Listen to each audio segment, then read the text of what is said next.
প্রিয় শিক্ষার্থীবৃন্দ, আসসালামু আলাইকুম। বিশেষণ একাডেমির পক্ষ থেকে সকলকে স্বাগত। আজ আমরা চলে এসেছি নতুন আরেকটি ভিডিও নিয়ে। এই ভিডিওতে হচ্ছে আমরা এইচএসসি 2024 এর যেই রসায়ন প্রথম পত্রের যে সাজেশন সেটি নিয়ে কথা বলবো। তোমরা দেখতে পাচ্ছ আমরা বোর্ডে 3টি অধ্যায় রেখেছি।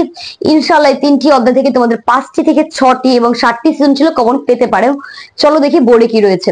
প্রথমে আমরা দেখতে পাচ্ছি গুণগত রসায়ন। গুণগত রসায়ন থেকে আমাদের যে টপিকগুলো পড়তে হবে সেগুলো হচ্ছে অর্ধদীপ্ত হবার ম্যাথ, কোয়ান্টাম সংখ্যা, ক্যালসিত হবার যেই ম্যাথগুলো রয়েছে, মানে ক্যালসিত হবার সম্পর্কে যে হচ্ছে আমাদের সিকিউ গুলো রয়েছে, এরপর হচ্ছে আয়ন শনাক্তকরণ, এরপর হচ্ছে বর্ণালীর ম্যাথ।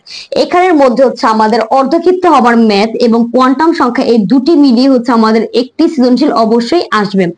এরপর হচ্ছে আমাদের ক্যালসিতকরণ এবং আয়ন শনাক্তকরণ এই দুটি মিলিয়ে হচ্ছে একটি সৃজনশীল আসার সম্ভাবনা রয়েছে। এমন হতে পারে এই 3টি মিলিয়ে হচ্ছে আসতে পারে। এরপরে রয়েছে আমাদের হচ্ছে রাসায়নিক পরিবর্তন। রাসায়নিক পরিবর্তন থেকে রয়েছে কেপি ও কেসি নির্ণয় বা কেপি কেসির যে ম্যাথগুলো রয়েছে সেগুলো হচ্ছে সবচেয়ে সোজা, তোমরা সবাই জানো। এরপর রয়েছে আমাদের অসওয়াল্ডের লৌহকরণ এবং এর ম্যাথ। এরপর রয়েছে বাফার দ্রবণ, লাসাতেলিয়ার নীতি। এই হচ্ছে আমাদের রাসায়নিক পরিবর্তনের হচ্ছে টপিক গুলো। আর এখান থেকে তোমাদের অবশ্যই একটি আর বড়জোর গেলে 2টি সৃজনশীল আসতে পারে। তারপর হচ্ছে আমি লাস্টে রেখেছি হচ্ছে কর্মমুখী রসায়ন। কর্মমুখী রসায়ন হচ্ছে আমাদের রসায়ন প্রথম পত্রের যেই বই, এই বইয়ের হচ্ছে সবচেয়ে সোজা চ্যাপ্টার।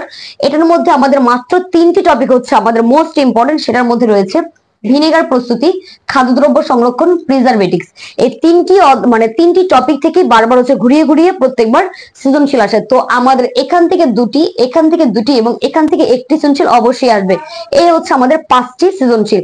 আর এই টপিকের বাইরে হচ্ছে সৃজনশীল আসার সম্ভাবনা একেবারেই নেই। আর এখান থেকে হচ্ছে 5টি সৃজনশীল অবশ্যই তোমরা 100% কমন পাবে। তো আজ এই পর্যন্তই, দেখা হয় নতুন ভিডিওতে।